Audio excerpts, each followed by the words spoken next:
Good morning, everyone. Welcome here. It's great to see you all. To start our service this morning, let's join our voices in some song. Would you rise in body and or spirit and join me in singing out of the Teal hymnal number 1040, Hush.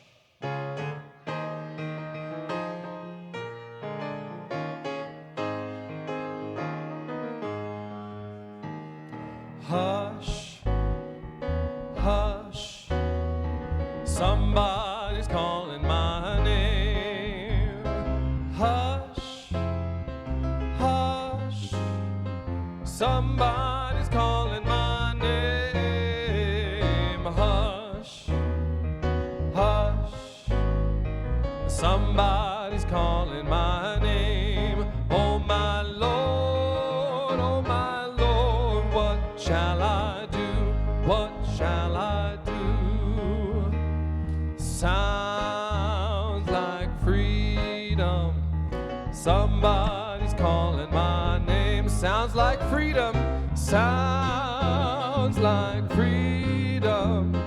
Somebody's calling my name. Sounds like freedom. Somebody's calling my name. Oh my Lord, what shall I do? What shall I do? Sounds like justice. Sounds like justice. Somebody's calling my name. Sounds like justice. Somebody's calling my name. Sounds like justice.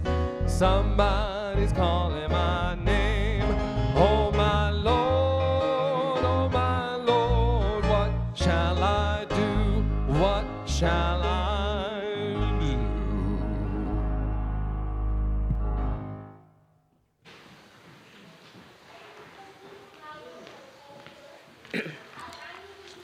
Good morning, First Unitarian. My name is Julie Myers. I'm coming up on my 9th anniversary with this congregation. Whoever you are, whomever you love, wherever you're from, you are welcome here. Welcome to those who are here in this sacred space, and welcome to those of you watching from wherever you might be. If this is your first visit with us today, please let the offering basket pass you by when it comes around. Your presence here is gift enough. Please also silence your electronic devices for the duration of worship today. I hope you noticed the new screens. On behalf of all of us who struggled to read the words on the screen, thank you, Endowment. The chalice lighting reading is from The Story of Jane by Laura Kaplan from the introduction. I'd like to dedicate it to my friend Abby, who was one of the original Janes, a group of women in Chicago in the 60s and early 70s who created a network to secretly provide abortions for women before Roe v. Wade. Here's the reading. The women's liberation movement mobilized women across the country who accelerated the struggle for abortion rights with their anger. Women's liberation groups organized public speakouts at which women testified to their own illegal abortions. They marched and demonstrated and disrupted legislative hearings on abortion that excluded women. They demanded that women, the true experts on abortion, be heard and recognized. They brought abortion out of the closet where it had been shrouded in secrecy and shame. But the women's liberation movement did more than place abortion in the realm of public discourse.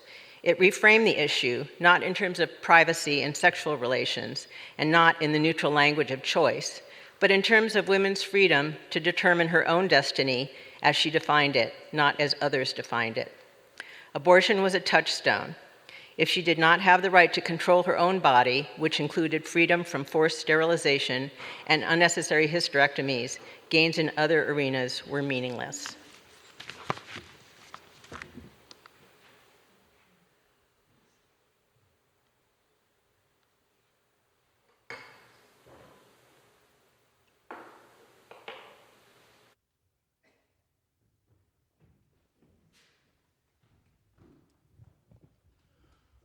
Whoever you are, wherever you are welcome here. Please join me in singing, and as we do sing, turn to your neighbors, behind you, in front of you, to your sides. This is my daughter, Eliza.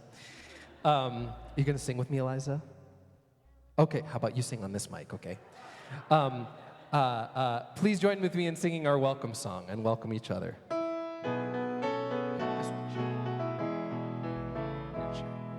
We are many, we are one. The light of the world is within you. Sacred and worthy is your soul. A place has been made for you.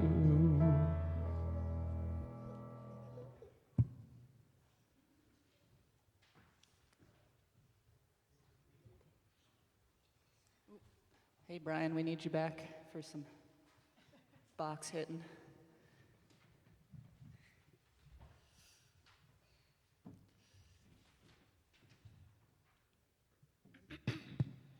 One, two, three, four.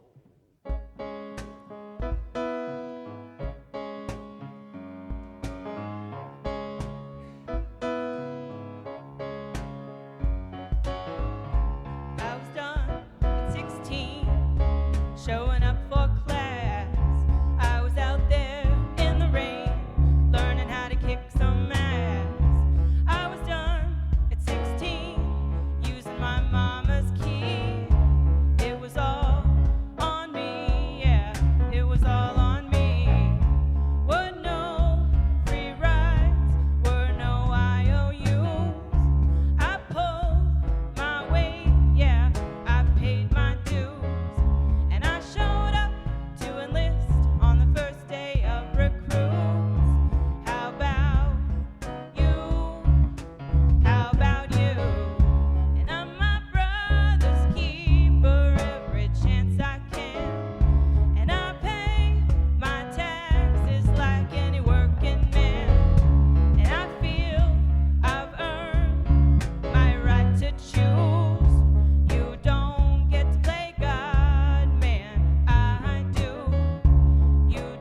Good morning and welcome to Time for All Ages.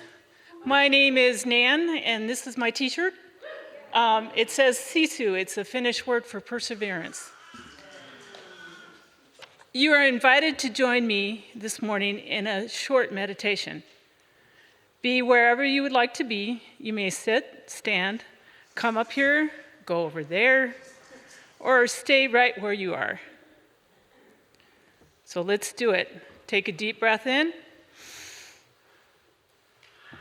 Hold it a moment and let it go. On the next breath in, bring your arms up into a self-hug. Hold it in the hug, and then let the breath and the hug go. Let's try it one more time. Breathe in and hug. Hold it, then let it go. Keep breathing at your own pace, arms by your side. I'll say an affirmation, and you can repeat it back out loud or in your mind, whatever works for you. I am in my body. I am grateful for my body.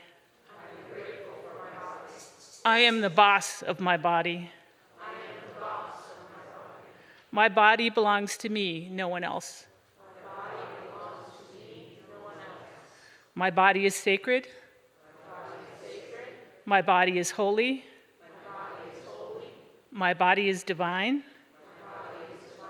I am in my body. My body is mine.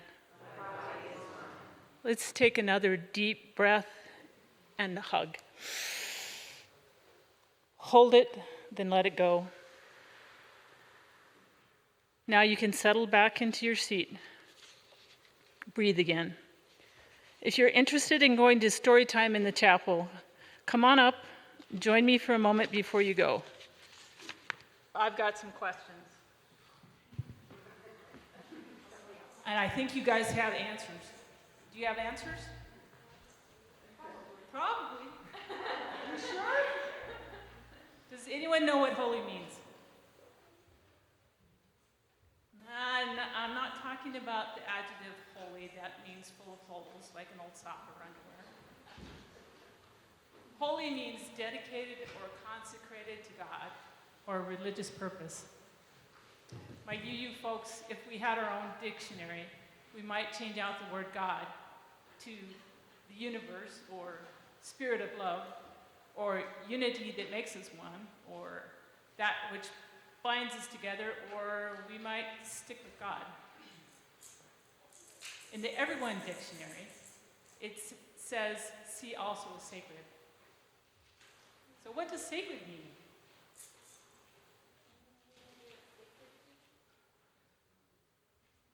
Not scared, where the A and the C are reversed, but sacred. Sacred means connected with God, or the gods, or dedicated to a religious purpose, and so deserving veneration. Veneration? Dictionaries are funny when they define a word with other big words. Something sacred deserves veneration. Veneration means great respect. So our bodies deserve great respect. Your body, their body, our bodies are dedicated to the divine mystery of the universe. Bodies are whole and holy. They deserve great respect from ourselves, from other people, from this community, and from the systems and institutions we have created, like religion, schools, government. That doesn't mean that all bodies are the same, but that all our different bodies deserve great respect. When you remember that, you can give your own amazing body a hug and some breath whenever you want to or need to, because your amazing body belongs to you. And that goes for you adults too. Now, please join me in singing our children and youth out to story time in the chapel.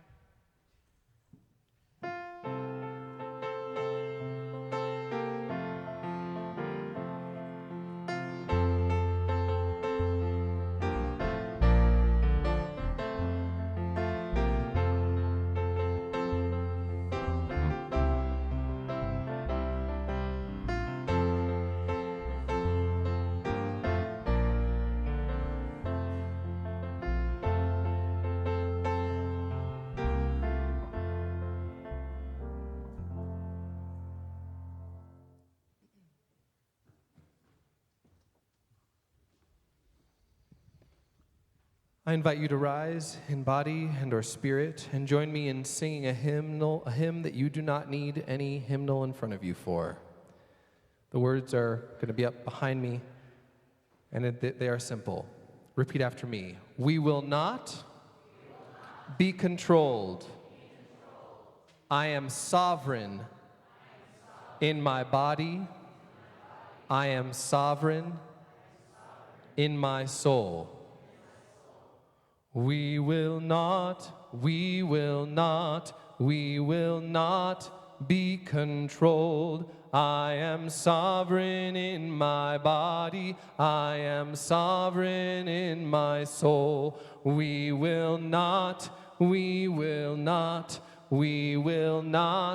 be controlled. I am sovereign in my body. I am sovereign in my soul. We will not be controlled. I am sovereign in my body. I am sovereign in my soul. We will not be controlled. I am sovereign in my body. I am sovereign in my soul. We will not be controlled. I am sovereign in my body. I am sovereign in my soul. We will not be controlled. I am sovereign in my body. I am sovereign in my soul.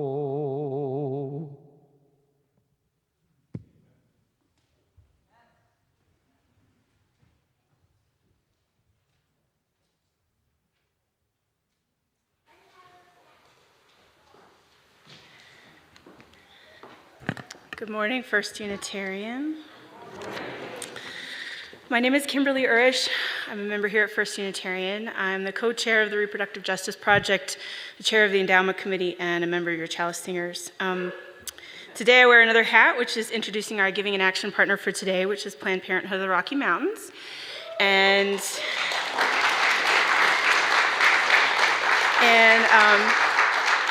Miss Amanda Nelson, who's Vice President of Development, will be passing around the offering baskets. I urge you to give generously.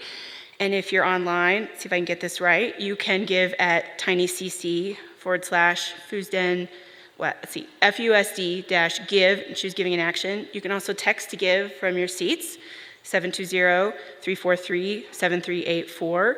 And you can also go on our website under Giving. A little background, Amanda and I actually met back in 2006. We were both doing fundraising for Habitat for Humanity of Metro Denver, so she's a real old friend of mine. We were saying not old, seasoned, long-standing friend. She's held many leadership positions for a decade at Planned Parenthood. I'm really grateful to have her here, and she's gonna share a little bit with you.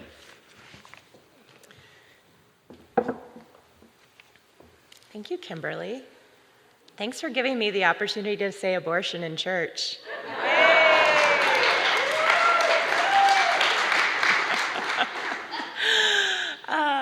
Like Kimberly said, we're longtime friends, and it's just an honor to be here with you all that are doing such good work in our community. It's really a privilege, so thank you for having me. I just want to tell you a little bit about the current environment at Planned Parenthood that we're experiencing from a healthcare perspective. I know you're doing a lot of amazing work in the reproductive justice arena.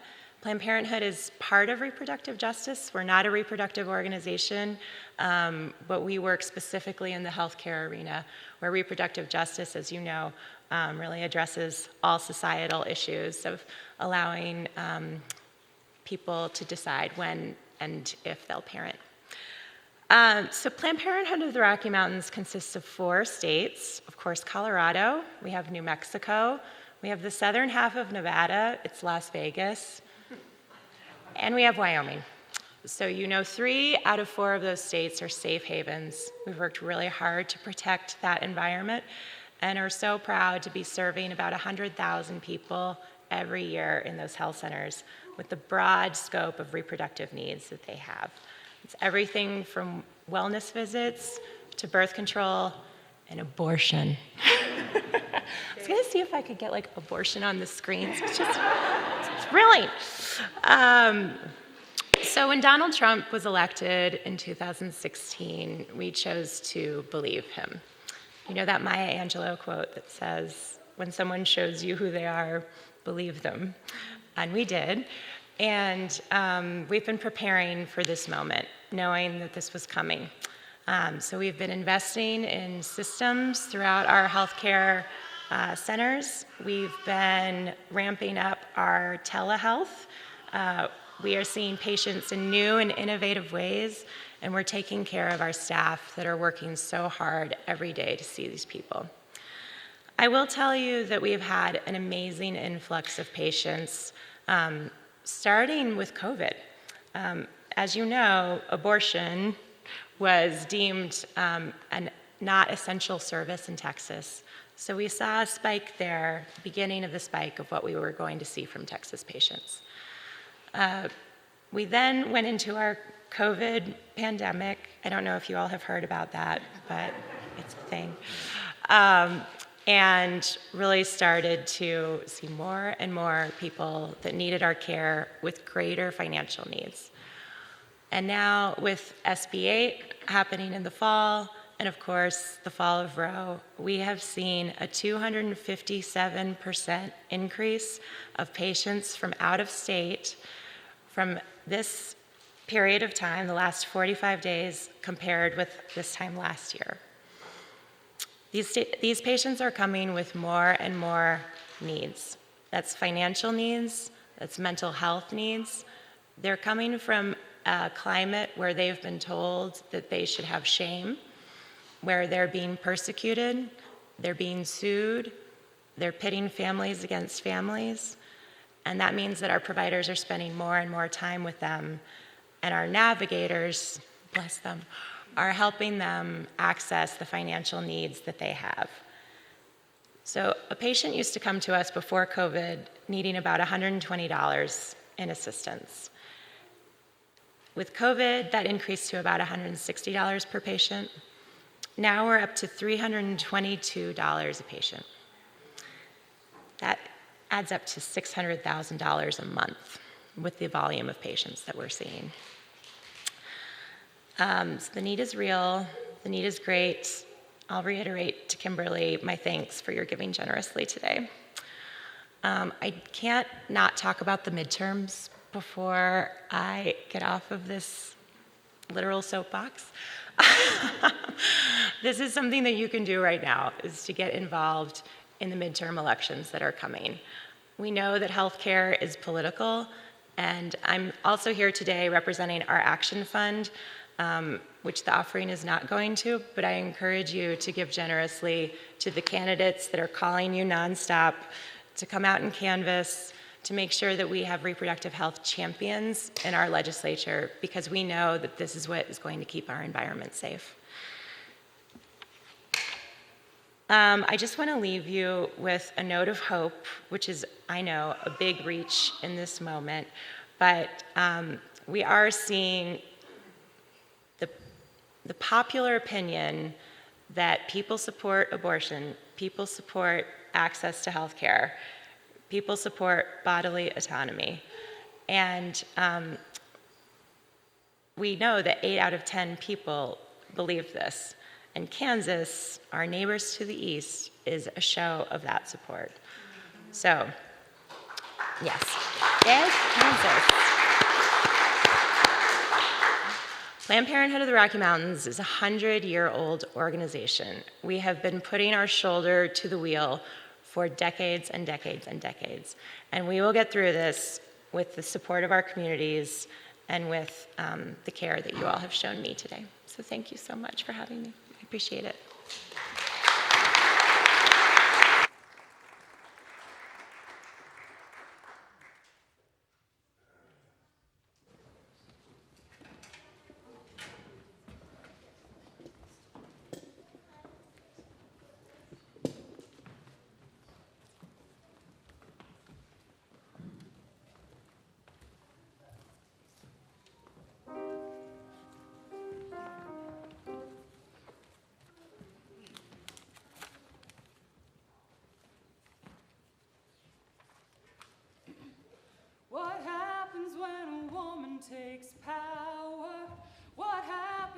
she won't back down.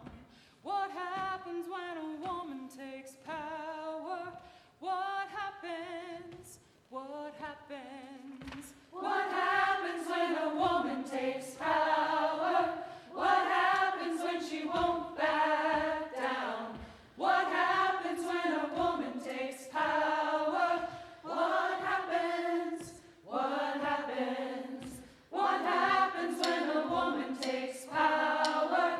What happens when she won't back down? What happens when a woman takes power? What happens when she wears a crown? What happens when she rules her own body? What happens when she sets the beat? What happens when she bows to nobody? What happens when she stands on her own 2 feet? What happens when a woman takes power? What happens when she won't back down? What happens when a woman takes power? What happens? What happens? What happens when a woman takes power? What happens when she won't back down? What happens when a woman takes power? What happens when she wears a crown?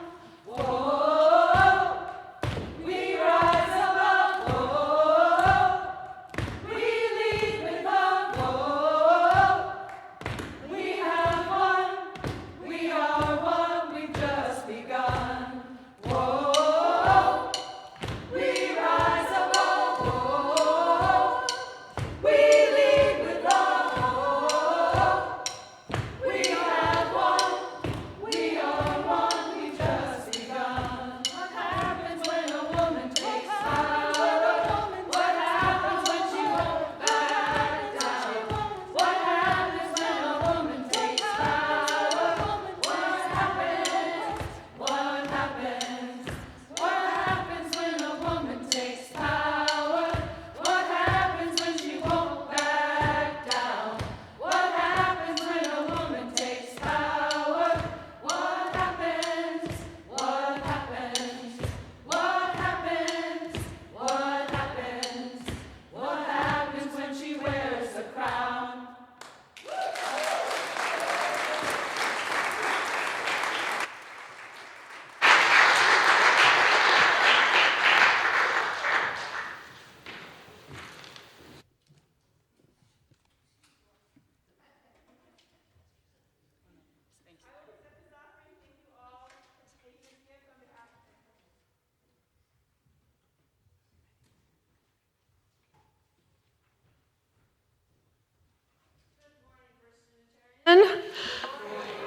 My name is Helen Berkman, and I'm up here for what would normally be a time for pastoral prayer, quiet reflection, or meditation. But as you may be seeing, this particular service is not exactly a quiet service or a reflective or pastoral service. And the reading I have for the pastoral prayer isn't either. It's a poem by Marge Piercy. Some of you may know her.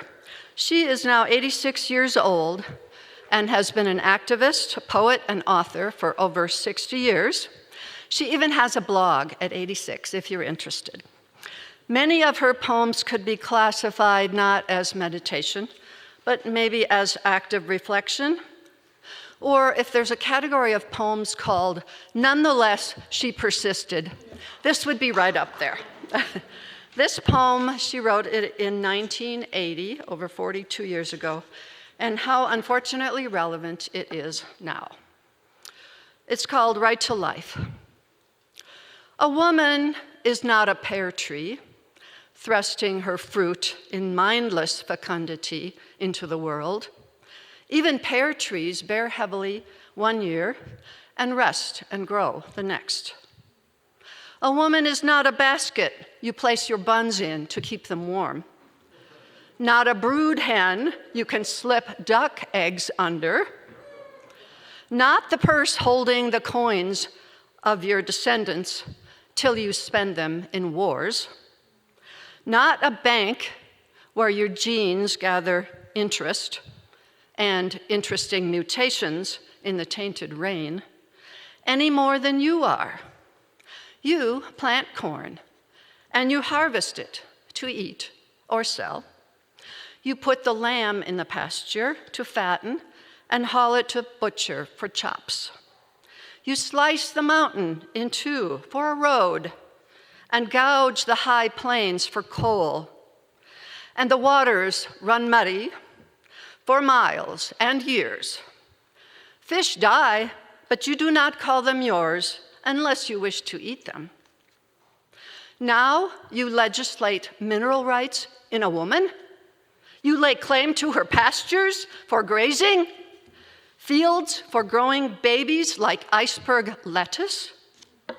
You value children so dearly that none ever go hungry, none weep with no one to tend them when their mothers work, none lack fresh fruit, none chew lead or cough to death, and your orphanages are empty. Every noon, the best restaurants serve poor children steaks. At this moment, at 9 o'clock, a partera is performing a tabletop abortion on an unwed mother in Texas who can't get Medicaid any longer. In 5 days, she will die of tetanus, and her little daughter will cry and be taken away. Next door, a husband and wife are sticking pins in the son they did not want. They will explain for hours how wicked he is, how he needs discipline. We are all born of woman. In the rose of the womb, we suckled our mother's blood. And every baby born has a right to love, like a seedling to sun. Every baby born unloved, unwanted, is a bill that will come due in 20 years. With interest, an anger that must find a target, a pain that will beget pain. A decade downstream, a child screams, a woman falls, a synagogue is torched. A firing squad is summoned, a button is pushed, and the world burns.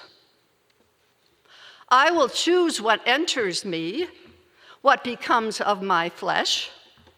Without choice, no politics, no ethics lives.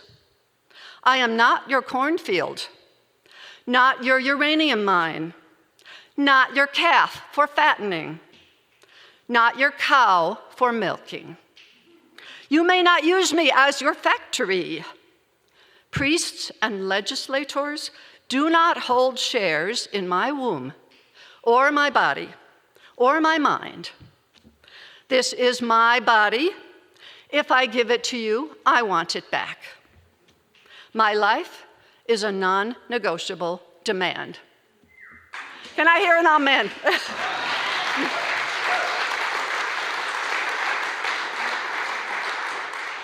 So now for joys and concerns, briefly, we mourn and pray, of course, for all those women who once again are seeking reproductive justice and failing to get it. On a lighter note, we have some joys. Andrea Mitchell and Jan Mann, after 40 years together, got married 2 weeks ago. Congratulations, you crazy girls. And Tom and Carol Poole celebrated their 50th wedding anniversary this week. And Greg Martin got biopsy results this week. He is cancer-free. So we celebrate and worry with all the parents out there whose children are going back to school this week or off to college, and they carry our hearts with them. We wish all the students starting a new school year that they be safe, sane, studious, and have a wonderful year.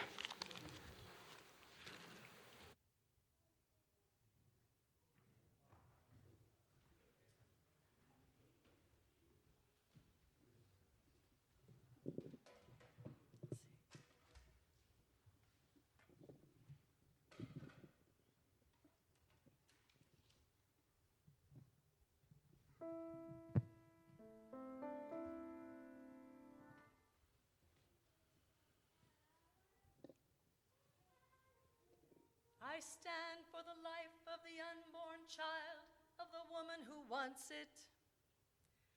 I stand for the life of the woman who doesn't want it.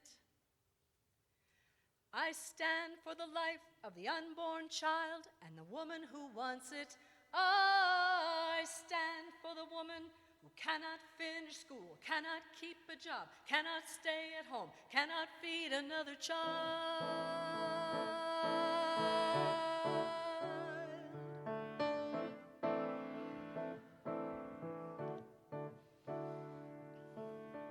I stand for the life of the unborn child, of the woman who wants it. I stand for the life of the woman who doesn't want it. I stand for the life of the child, of the unborn child who wants it. I stand for the life of the woman whose father is the father, who cannot have the life she chose, who cannot be the child she is if she were to bear a child.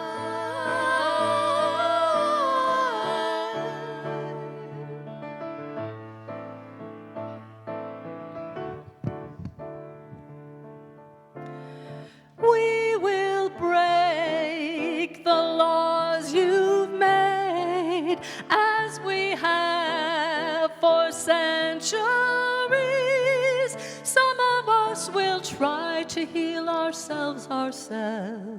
We will die as we've always died. Who stands for life? Who stands for life?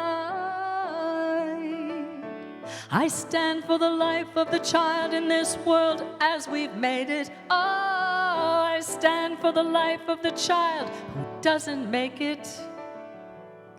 I stand for the life of the child in this world as we've made it. I stand for the life of the child who cannot read or write, grows up all alone, cannot finish school, lives in fear alone.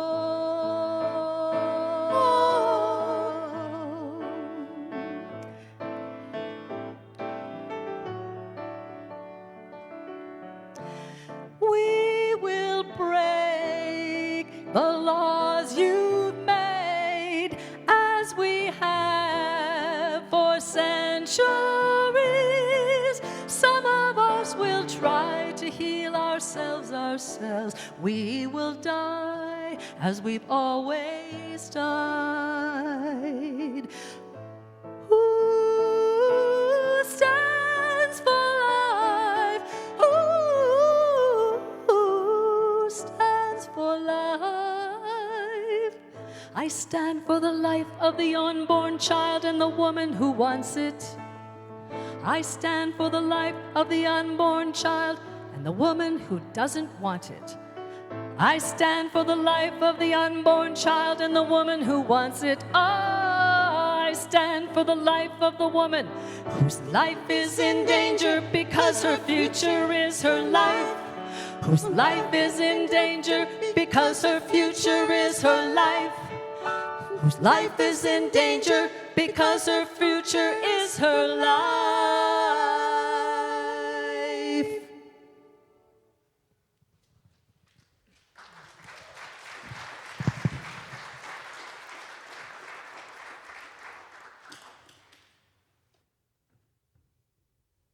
For years, the experiences of Black women, trans people, and non-binary people have been excluded in the fight for reproductive rights. The mainstream pro-choice movement has failed to address that there is no choice where there is no access. By focusing on abortion rights alone, advocacy ignores the barriers marginalized folks face when trying to access things like safe abortions, contraception, and sex education. In 1994, a group of Black women coined the term reproductive justice when they noticed there was little mention of health services like pre- and postnatal care, fibroid screenings, or STI testing in healthcare reform, and little understanding of how things like income, housing, and the criminal justice system affect Black women's reproductive choices. They recognized that the women's rights movement, dominated and led by middle-class, wealthy white women, could not represent the needs of women of color and other marginalized people, and called for an intersectional approach to reproductive health care. The argument that abortion is an individual decision flattens the problem into a binary, pro-choice versus pro-life. Intersectionality reveals how multiple systems of oppression work together and limit access to reproductive options for Black women and other marginalized groups. Since our arrival in the United States, Black women have been targets of reproductive oppression. From being worked and bred like animals to being forcibly tested on like lab mice, our bodies have been controlled inhumanly for centuries. In the 1900s, a new strain of racism emerged called eugenics, a pseudoscience devoted to proving white racial superiority, which led to the forced sterilization of many women of color. Between 1970 and 1980, sterilization cases rose from 200,000 to 700,000. Teaching hospitals across the South routinely performed unnecessary hysterectomies on poor Black women. In 1973, Minnie Lee and Mary Alice Ralph were just 12 and 14 years old when they were sterilized without consent under a federally funded program. As you can see, Black women's reproduction has historically been viewed as negative. To this day, Black maternal mortality rates are the highest of any racial or ethnic group in the country, with many Black women reporting being dismissed when complaining about extreme pain. The effects of these types of injustices are felt for generations. And with bans like the Hyde Amendment and the Family Cap directly impacting people already facing systemic barriers to care, they continue to be ignored. The current conversation is focused on the stripping of rights afforded under Roe v. Wade, but for many Black and poor people around the country, these rights have never been actualized. Black women-led reproductive justice organizations like Sister Song, Ancient Song Doula Services, Black Women's Health Imperative, and others have been fighting to keep women of color and trans and non-binary people's voices at the forefront of the movement. It's time we shift the conversation to what needs to change and address the social, political, and economic inequalities impacting a woman's ability to access reproductive health care. It's not enough for abortion to remain legal. In order to truly have reproductive justice, we need to address all the issues involved. To learn more and take action, visit liberatedbodies.org.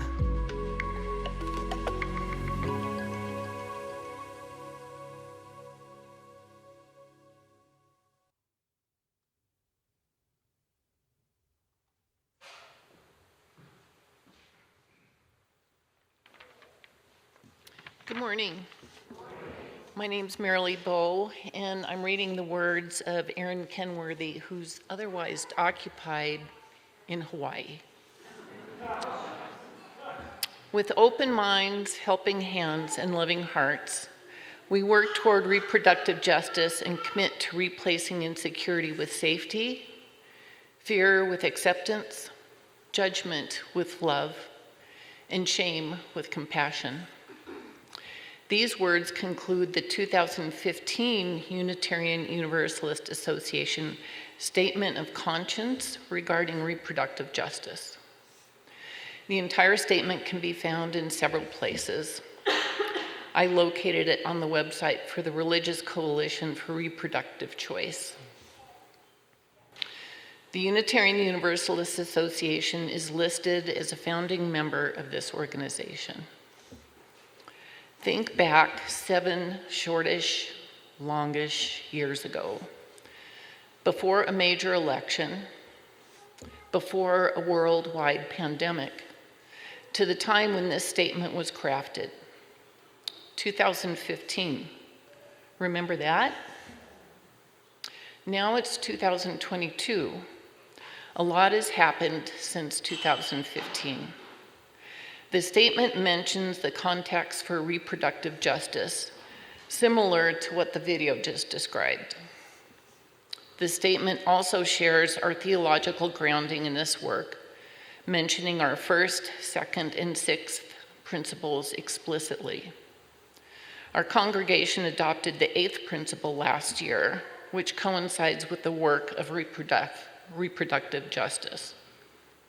The 8th principle states, "We are journeying toward spiritual wholeness by working to build a diverse, multicultural, beloved community by our actions that accountability dismantle racism and other oppressions in ourselves and in our institutions. The UUA Statement of Conscience suggests individual actions, relational actions, congregational actions, and association-wide actions that can be taken in good faith in order to work towards reproductive justice.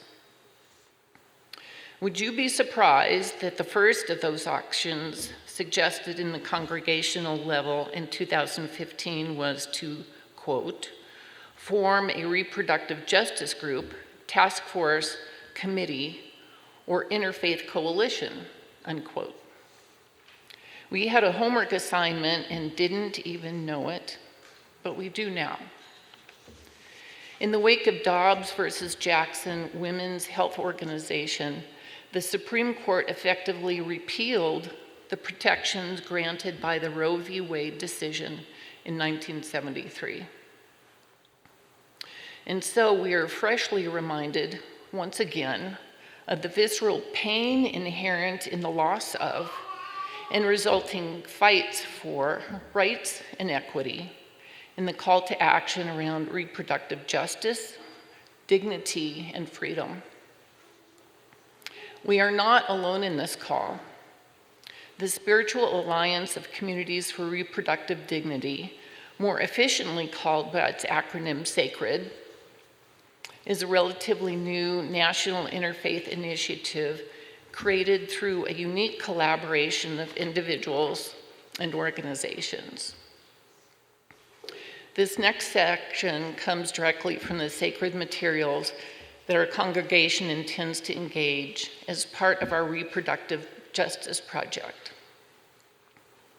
Sacred is based on Reproductive Freedom Congregation's program of Just Texas, Faith Voices for Justice, a project of the Texas Freedom Network. At a national convening of faith-based activists for reproductive rights and justice held at Auburn Seminary in July 2019, turning the Texas-specific Reproductive Freedom Congregations program into a truly national effort emerged as one of the leading ideas. For context, there is a serious lack of moderate and progressive faith organizing on reproductive issues. Due to reductions in denominational budgets, the changing priorities of private foundations, and other factors, there is notably less capacity now than there was 20 years ago. We do not think it's a coincidence that the right has been incredibly successful in that same period. As states like Mississippi and Texas illustrate, in some places we cannot even stop the absolute worst bills. In part because moderate and progressive people of faith lack a solid basis for engagement. The work we have to do is going to take decades. That's why Sacred is different. We have to be. We cannot rely on denominational structures to do the work or the courts to save the day. We have to create a new path. Quite simply, we believe that creating significant and lasting culture change will require a much larger base of progressive, faith-based activists and institutions. Religion and its distortions have done a disproportionate amount of the damage to healthy sexuality and reproductive dignity in this country. And religious people and institutions have a disproportionate role to play in the healing. Sacred has developed a workshop series curriculum that results in a congregational community designation similar to our Green Sanctuary designation and our Welcoming Congregation designation. We plan to offer these 7 workshops to our congregation as beta testers for a national curriculum rollout, all for the small price of our feedback on the workshop sessions. Yes. To date, only 2 other congregations have completed this curriculum. First Unitarian in Portland, Oregon, and All Souls UU in Washington, D.C. We will join several other congregations in trying out the most recent version, all while engaging in the deep spiritual exploration of our values as they relate to reproductive justice. The schedule for our workshops is in development. If interest is high enough, perhaps we will facilitate this series more than once. Our first Unitarian Reproductive Justice Project is taking on the sacred designation process, coordinated by our Project Education Subcommittee. This is just one of the directions our Reproductive Justice Project will be focusing our energy and resources. We'll also have compelling work offered this year, including opportunities for service, engaging in advocacy, and witnessing. We encourage you to consider what elements of reproductive justice resonate with your own call to build a just world, and further encourage you to answer that call. Thank you.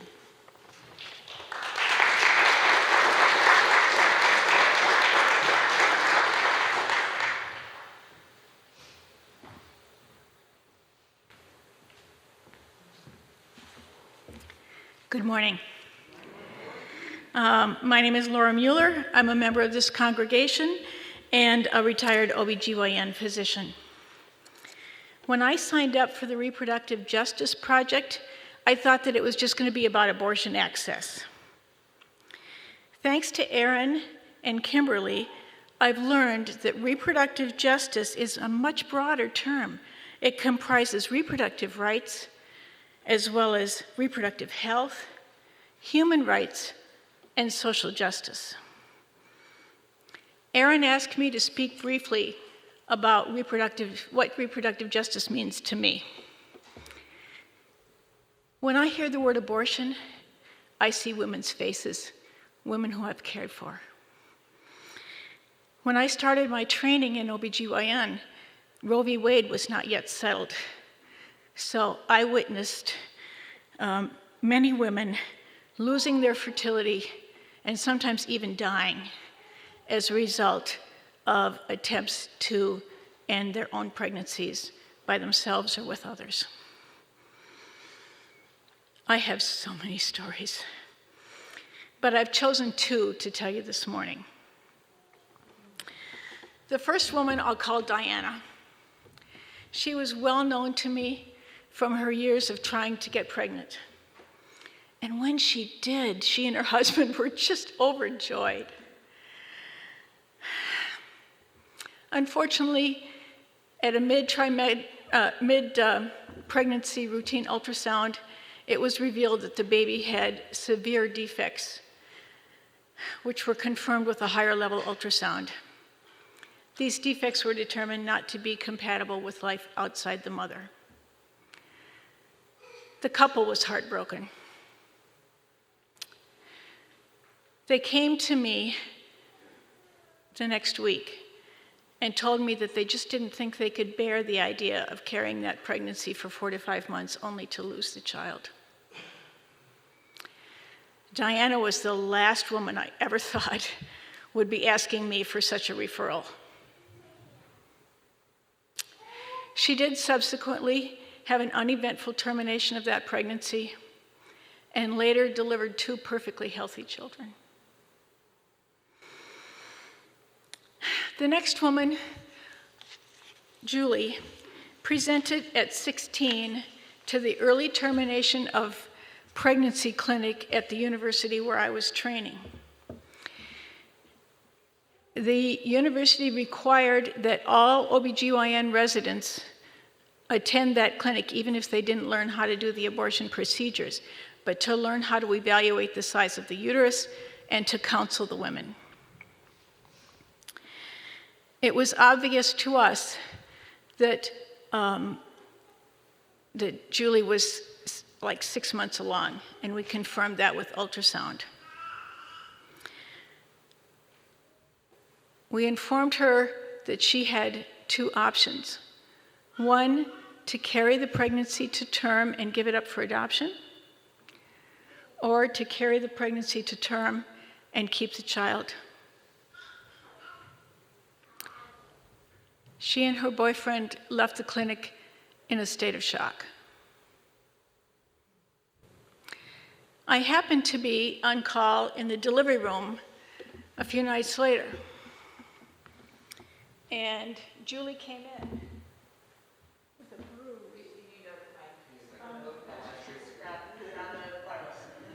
This way? This way? Sure. Yes. Okay, well, it won't take me but a second, but, okay.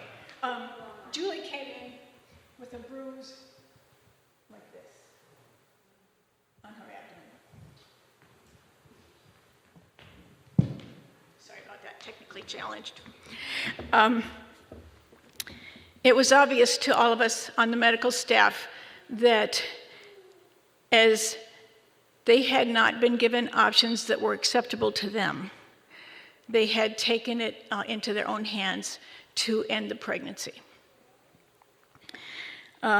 What was really scary was that very rapidly, Julie started to develop medical complications of the abdominal trauma that she had suffered.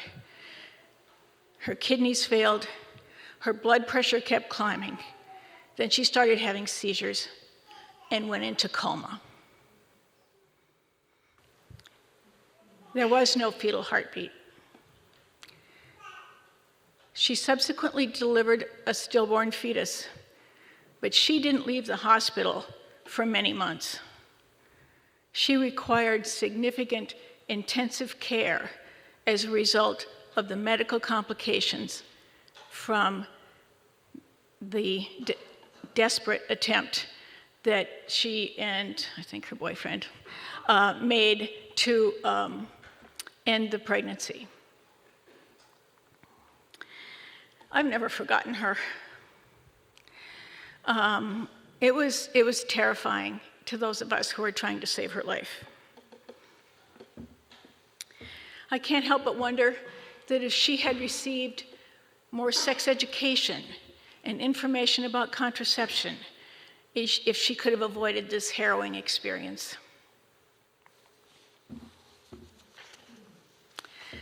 As a society, we hold autonomy, freedom, and choice to be paramount. In healthcare, this involves presenting the risks and benefits, possible alternatives of any procedure we recommend, discussing possible side effects of medication we might be prescribing. It's important that patients understand these options so that they can make the best choices for them in their care. I feel that this is vital in areas of reproductive rights.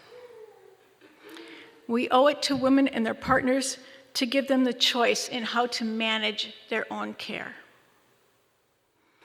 As we are hearing in the news of late, we do women a disservice and can cause them both physical and emotional harm if we withhold this right. Witnessing these women's stories, as well as many others, has convinced me that sex education programs like OWL, contraception, and access to abortion are a necessary component of women's health care. Thank you for listening. We welcome you to join our reproductive justice project and to support organizations like Planned Parenthood.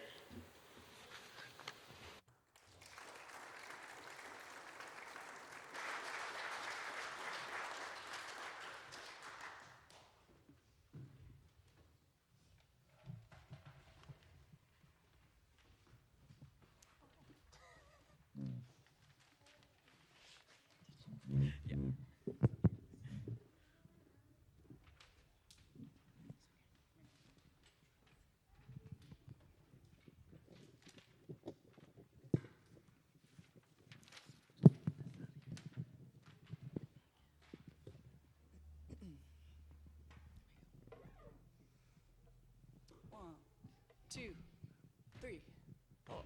We won't go back. We won't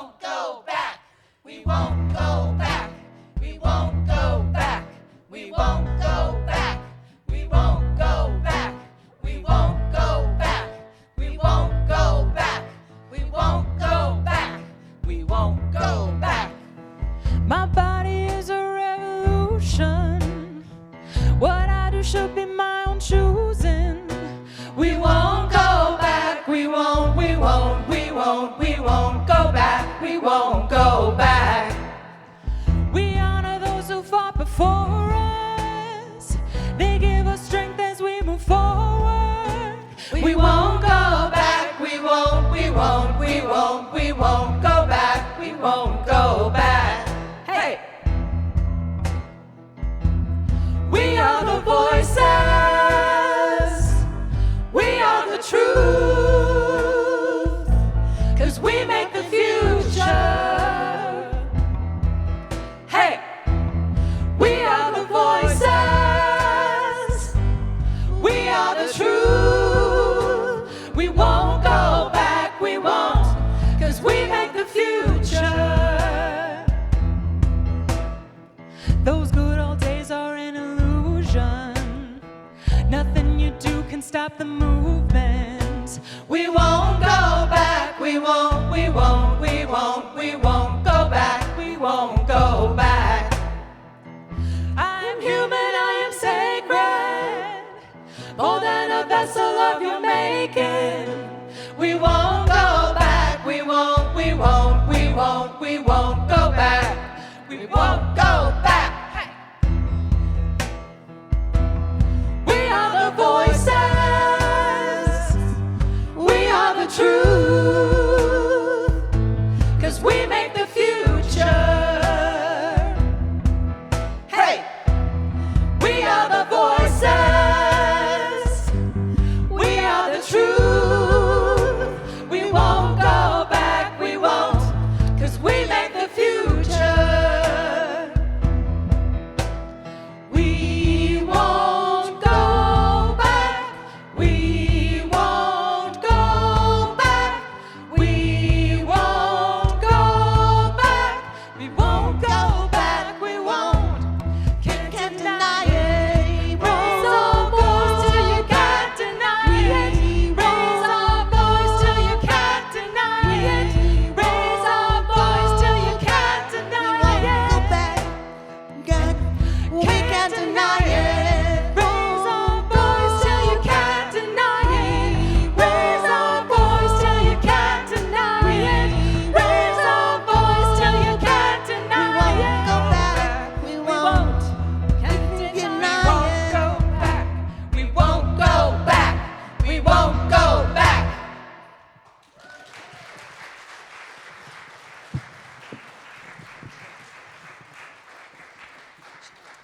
Please rise in body or spirit and join us in singing our closing affirmation. At the end of our closing affirmation, please remain standing for our benediction.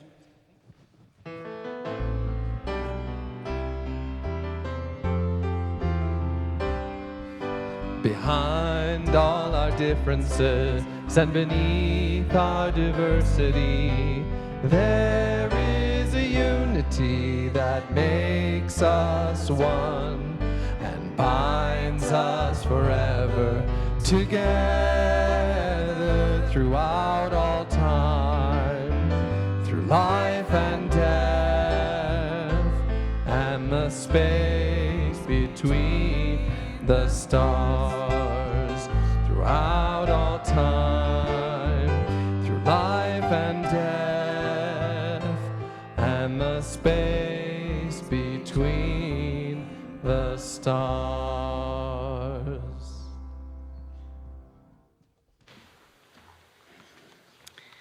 For our benediction, we have a prayer from Reverend Deb Marrow, Unitarian Universalist minister.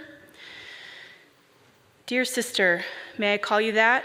We won't know one another, but I have walked in your shoes, had some of the same dreams and nightmares. I made a decision. I knew it was right for me. I knew it would be something that would be part of my life story, part of what molded who I was. Little did I know it would change my life. It got better, far better than I could have imagined. Please be kind to yourself and to those around you. Know that after the loss comes a new day and new opportunities to grow and love again. May peace be with you. Amen.